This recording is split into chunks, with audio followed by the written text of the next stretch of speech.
ये रचना की गई थी, जब ये रचना की गई थी, चाहे जो है रामायण की महर्षि वाल्मीकि जी की, चाहे महाभारत की, और एक और है रचना जो है, और महाभारत, और एक और है जो वेद व्यास ने और लिखा है, गीता की रचना हो, चाहे महाभारत की रचना हो, चाहे वाल्मीकि कृत रामायण की रचना हो, चाहे रामचरित मानस की रचना हो, उस समय भारत में शूद्रों को पढ़ने का अधिकार नहीं था।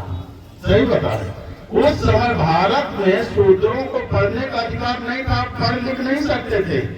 अगर आप पढ़ने की कोशिश करेंगे तो आपकी आंखें फोड़ दी जाएंगी। आप सुनने की कोशिश करेंगे तो शीशा पिघला के कान में डाल दिया जाएगा।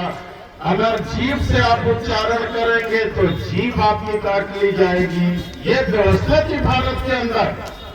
मैं गलत नहीं बोल रहा, भारत के अंदर ये व्यवस्था थी साथियों। जाए सार्वजनिक रास्तों में चलने की हमें इजाजत नहीं थी।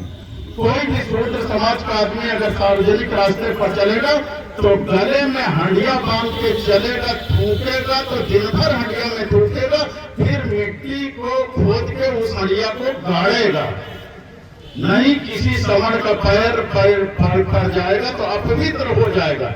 अब तुम्हें किस्सा कहानी लग रही होगी जो है, अब किस्सा कहानी लग रही हो तो अभी एक पिक्चर जारी हुई है महात्मा ज्योतिबा राव फूले, उसे देख लेना। महात्मा ज्योतिबा राव फूले पिक्चर जारी हुई है, उसे देख लेना अगर मैं गलत कहता हूँ। यही सारी व्यवस्थाओं के विषय में उसे दिखाया गया है जो भारतीय जनता पार्टी के लोगों को बुरा लग रहा है।